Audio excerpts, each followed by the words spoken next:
The moment that made me want to transition to a whole food plant-based diet was basically when I found myself almost 300 pounds, difficulty breathing, difficulty getting out of bed. I was pre-diabetic, I was hypertensive, I was stressing all the time, I was having mobility issues, I was depressed about being overweight and constantly stressing about getting a heart attack. It was really a health thing. Like, I knew I was going to die if I didn't change something. And I knew that what needed to change was my nutrition, but I didn't have the tools. I didn't know how to do it. And Plant Powered Metro New York gave me those tools. They've been life-changing for so many people.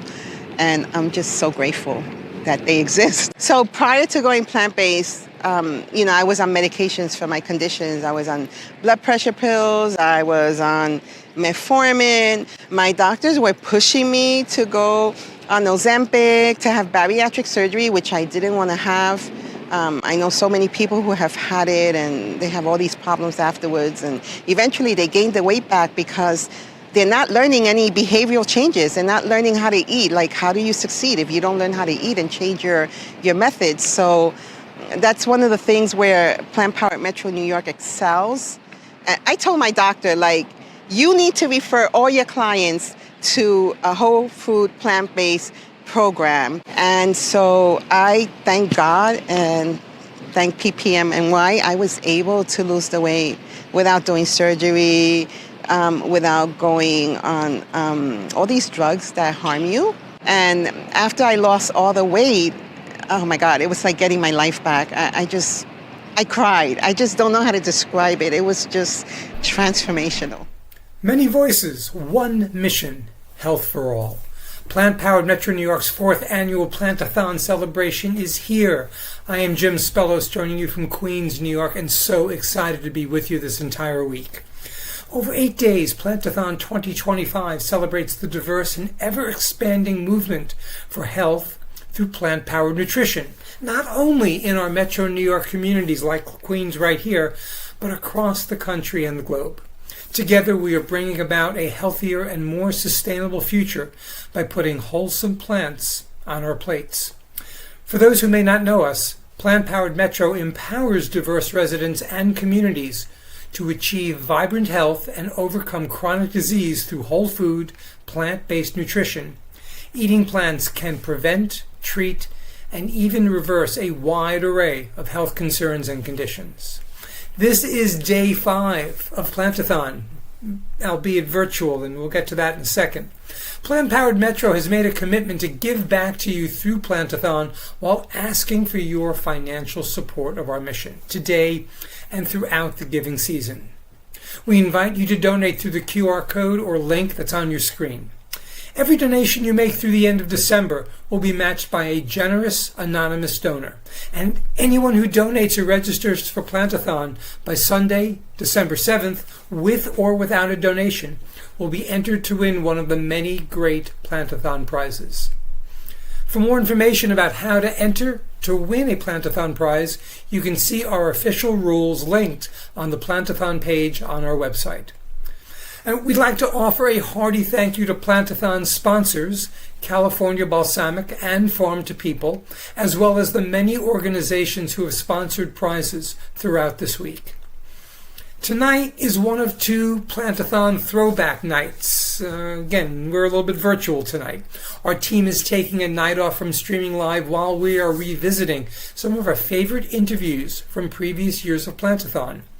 Tonight we're bringing back a gem, Dr. Ayesha Sherzai, who together with her husband Dean Sherzai are the brain docs, neurologists who recognize critical importance of diet and lifestyle for cognitive health. Dr. Sherzai is also a researcher and the co-director of the Brain Health and Alzheimer's Prevention Program at Loma Linda University. We do hope you enjoy this excerpt of our 2022 interview with Dr. Sherzai. The genetics are such that we don't really have very strong Alzheimer's genes. We do, but the percentage of patients who have those kind of genes that are very, very strongly linked to the disease. So for example, if they have those genes, they will definitely get Alzheimer's disease. that constitutes only about 3 to 5% of all of the cases.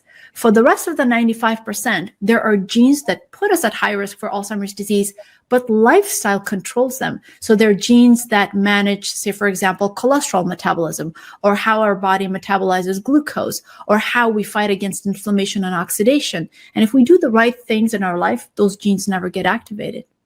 So why do women seem to be at more risk than men? Women tend to have, well, from the data that we have so far, the data that's coming to us for women who are over the age of 70, it seems that there are two factors. One, we know that menopause, the hormonal changes that women's bodies go through, and how vascular risk factor affects women are different.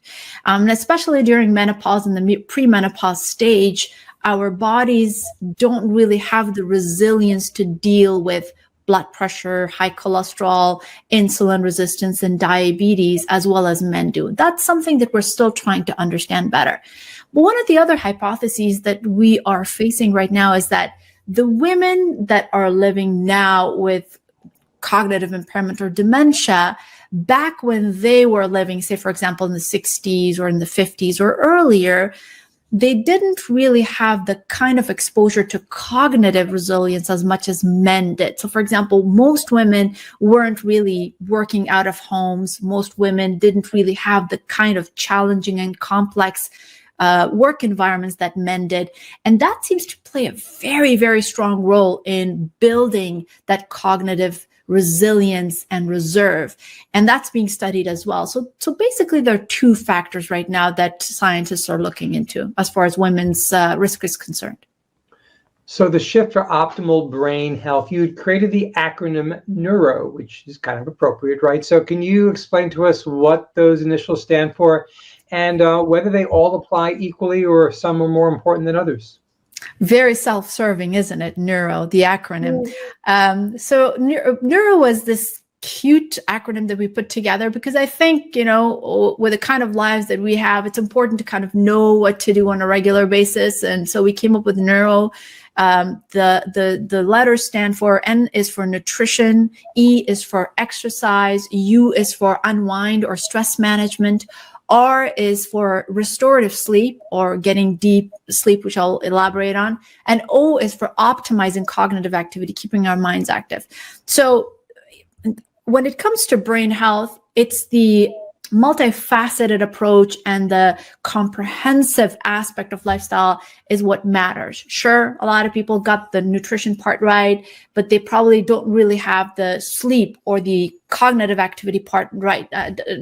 So it's important to get all of them right. And from what we know so far, from the research that is being done and from our own work, they're all very critical. And based on people's risk factors in their lives, one could be more important than the other, but all of them have to be taken care of at the same time.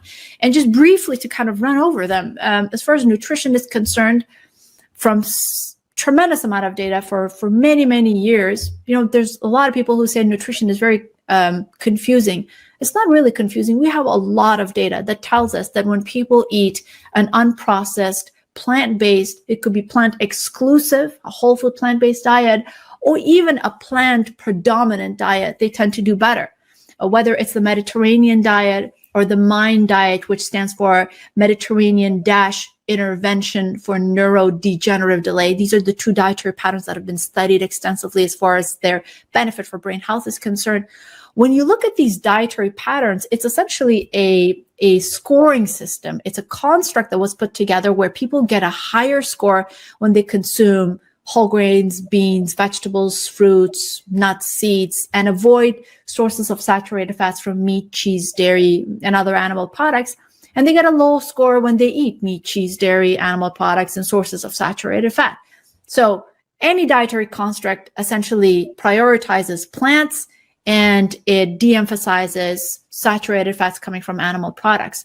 And in one study from Rush University, when people adhered very well to the MIND diet, they reduced their risk of developing Alzheimer's disease by 53%, which is incredible.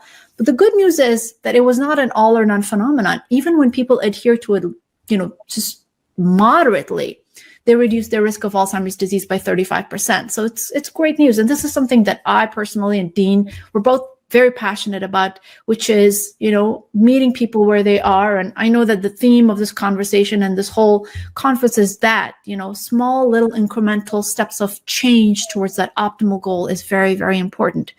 So that was critical.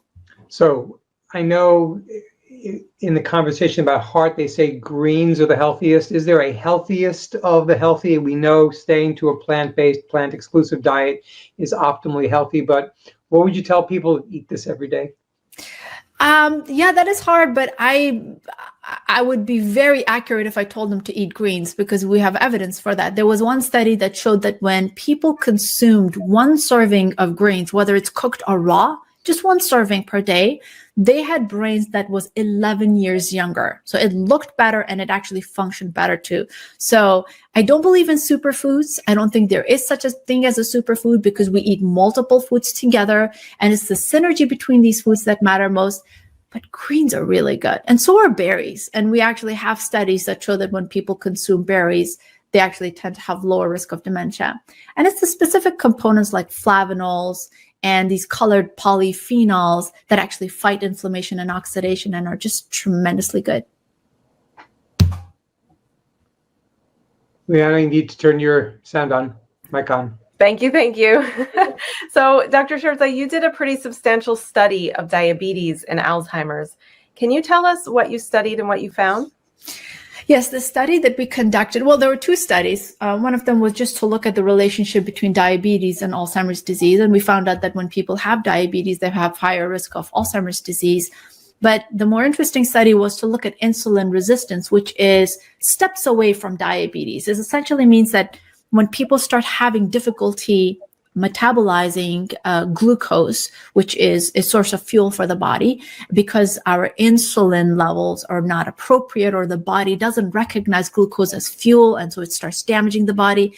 Even at that stage, if people had insulin resistance, they had lower cognitive state, which means that they weren't able to memorize things better, or they weren't able to process information better.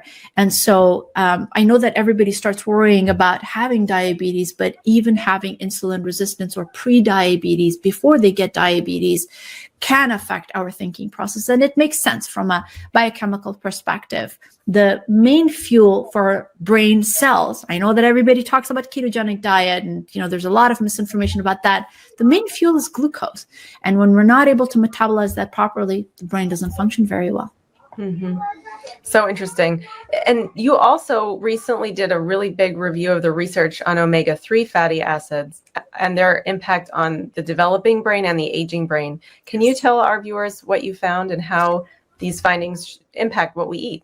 Absolutely. Thank you for bringing that up. Yes, it was recently published, and we wanted to see what was the impact of omega-3 fatty acid supplementation on the brain. And we found out that it kind of affected the two bookends of life in children and in elderly, especially those who had the beginnings of very mild cognitive impairment.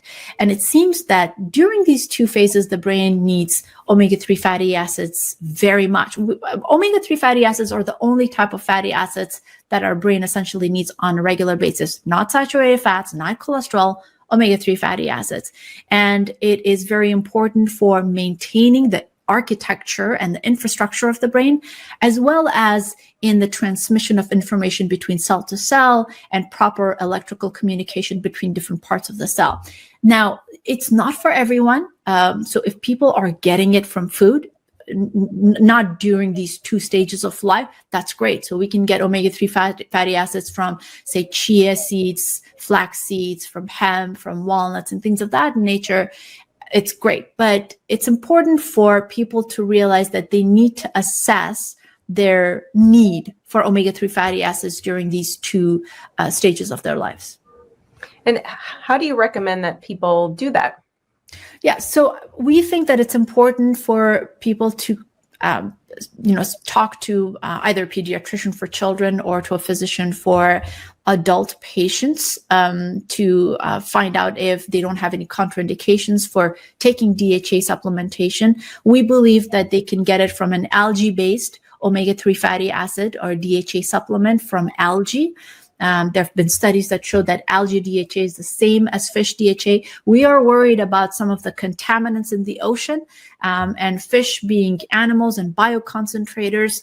There is always a danger of having mercury or lead or so many other chemicals that unfortunately we throw in our oceans. But an algae-based DHA is actually safer. The fish actually derive their DHA from algae to begin with. So what we're doing is basically just getting rid of that middleman and going to the source and getting DHA. And that could potentially be useful for children and adults. Great. And a lot of people in the field of health and nutrition talk about the importance of healthy fats generally for brain health.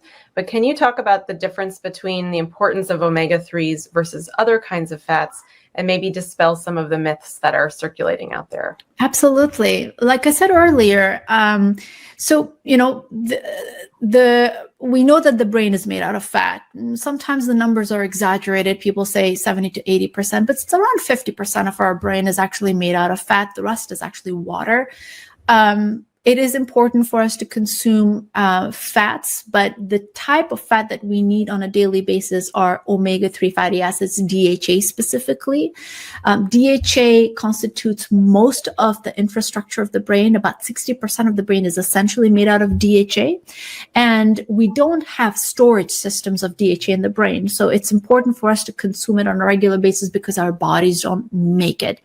The other types of fats, we actually don't need it. The brain has the capacity and the system to actually create cholesterol, enough cholesterol to help with the maintenance process or making sure that all of the different production of hormones and neurochemicals take place on a regular basis. So we don't really need dietary cholesterol for that. And definitely not saturated fats. Saturated fats coming from, say, for example, dairy products or animal products, they don't even pass the blood-brain barrier. So our brain is hermetically sealed in a very, very tight environment. The blood-brain barrier are the junctions between these very small little arteries that only allow certain things to pass through. And there are actually small little gates and receptors that allow, say, for example, glucose or some other molecules to pass through. It's very, very difficult for anything to pass through it. Saturated fat is actually a large molecule. So when people think that they need to eat a lot of fat from dairy and meat, what happens is, first of all, it doesn't pass through. Second, it starts damaging the arteries, especially the inner lining of the arteries called the endothelium. And that inflammation can cause damage to the arteries, lack of blood flow to the brain, lack of nutrition flow to the brain. And over time, even if there's not a clot formation when people have a stroke, there's slow and gradual damage to these small little blood vessels. And us neurologists, when people come in with, say, for example, mild cognitive impairment, when we do neuroimaging, when we get CT scans or MRIs of their brain, we see these fluffy white matter changes. It's called white matter disease. And these white matter disease or fluffy changes are essentially damage to those very, very sensitive blood vessels that have been damaged over time because of glucose intolerance, because of too much saturated fat in their diet. And that can end up becoming vascular cognitive impairment or Alzheimer's disease later on as well.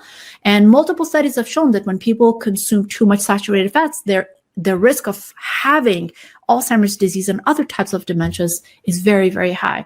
So making sure that we get DHA, whether it's from algae, chia seeds, flax seeds, nuts, hams, whatever, and reducing sources of saturated fats is critically important. Thank you. You explained that so clearly, and it's just interesting to think about the visuals of how the brain interacts with all the things floating in the bloodstream and the things that can't get through. Super fascinating.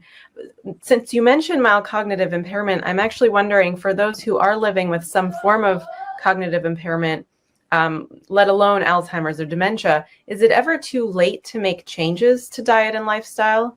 Is it possible for people to improve brain health or quality of life at those stages of disease? Absolutely. That's a great question. So to the best of our knowledge today, I think it's important for us to understand the different stages of cognitive impairment. So, we all live a very busy life, and some of us actually start having some memory problems, and we become very forgetful, and we don't really process information as fast as we used to when we were younger. And it could be potentially because of lack of sleep and too many factors in our lives. But at some point, we actually all experience some cognitive decline, and those are the group of people that never really get diagnosed properly. It just kind of is brushed off as like, oh, you're tired and things of that nature. But then when it affects our memory to a point where people get, they notice it, or when people start having difficulty with, say, for example, their jobs, and it's just a consistent pattern, that usually is defined as mild cognitive impairment, MCI. And from the studies, we know that if we are at this vague cognitive impairment, and even in the mild cognitive impairment stage, lifestyle can definitely, reverse some of the damage. And there have been studies that show that when people invest in their health and they start eating better and they exercise and they address their vascular risk factors like blood pressure, cholesterol, diabetes, and things of that nature, they can reverse the damage done during this particular stage. And that's what Dean and I are very, very focused on in the communities, to tell people that it's incredibly important to identify it early and do something about it, because this is where things can be done. But beyond that, beyond mild cognitive impairment, if it becomes Alzheimer's disease, say, for example, and it's the mild, moderate, and advanced stages of Alzheimer's disease, lifestyle can slow down the progression of the disease, but it's almost impossible to reverse the damage at that site. And I'm saying this because I'm very concerned about my patients, and I see patients on a regular basis, and there are a lot of doctors that keep on saying that Alzheimer's disease can be reversed, and that is not true at all. Unfortunately, by that time, when people start having difficulty with their jobs and their activities of daily living, it's very impossible to reverse it. But there's so much we can do with the mild cognitive impairment stage. For people who have Alzheimer's in their family but haven't shown any cognitive decline, what are the first steps they should be taking right now? Is it diet? Is it lifestyle? Is it everything you've been talking about? Anything in particular? Yeah, you're basically saying my story. So I have two grandparents from both mother and father side, and now recently another grandparent who is experiencing cognitive impairment as well. So I know that I have a very, very strong family history of Alzheimer's disease, and so does Dean. And so I'm assuming that I do have the genes, and I am trying my best to live a very, very healthy life. The concept, is it too late? That doesn't really exist, because we have such a resilient brain. I mean, as sensitive as the brain is, it is quite resilient as well.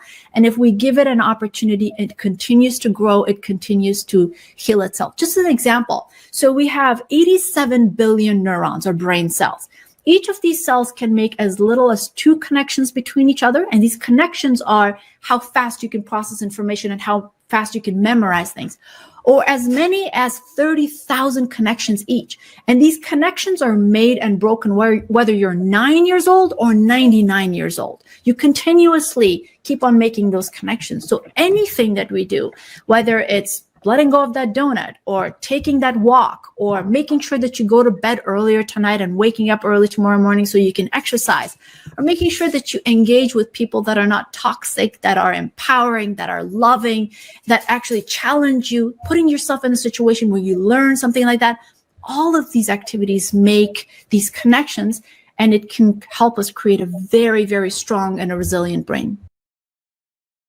I eat plants because I know that they impact longevity, but even more than that, they increase my energy and they help me prevent the main diseases that are around so often and in my family. The biggest change I've seen in my body eating plant-based has definitely been a lower cholesterol level, and that meant a lot to me because we know that that can really impact heart disease. For someone who is starting out eating plant-based, I would say take a look at the meals that you eat during the week. What would be the easiest one to change? For a lot of people, it's breakfast. So think about adding a hot grain for breakfast. Think about maybe doing a tofu scramble, perhaps a little breakfast burrito. And if that's not your favorite meal, then look at dinner. And do you need to freeze and batch cook? Cook ahead and have things ready to go for when you get home from work. I'm Dr. Shilpa Ravella, gastroenterologist and author of A Silent Fire, The Story of Inflammation, Diet, and Disease. As a gastroenterologist, one of the most powerful tools I have isn't just medication, it's food. I often recommend a plant-based diet because it directly supports gut health. It optimizes our microbiomes, it reduces inflammation, it lowers the risk of various conditions like heart disease, cancer, diabetes, dementia, high blood pressure, autoimmune diseases, and more. We also now know that these conditions are, at least in part, chronic inflammatory conditions. And the plant-based diet is an evidence-based anti-inflammatory diet. So when patients shift toward diets rich in fruits, vegetables, legumes, and whole grains, I often see real improvements in their health. The plant-based diet can also be tailored within the context of exclusion diets used in gastroenterology for various conditions. Science supports it, and most importantly, patients feel the difference. Every day, Plant Powered Metro is demonstrating the power of plant-based nutrition in community health through cooking classes, workshops and presentations, jumpstart programs, peer support, and so much more. We're offering hope, practical guidance, and skill building to our diverse communities, and working in partnership with dozens of organizations to widen awareness. We invite you to give generously today to help us sustain and grow our impact so that more people can learn about this lifestyle and reclaim their health. All donations are matched, so this is a great time to give, and gifts of all sizes are welcome. Donate online through the QR code or visit the link on your screen. Join us once again tomorrow at 7:30 Eastern Time for another throwback night featuring pediatrician Dr. Yami Kazorla Lancaster. And come back on Sunday for our next live event, a holiday cookie demo. I mean, you gotta come back for that, right? With Chef Carol Levy, and that will start at her normal start time of 5 p.m. Eastern. And as always, be sure to subscribe to our YouTube channel for reminders when we go live throughout this virtual showcase and beyond. Have a great night, and we will see you again in the virtual Plantathon tomorrow.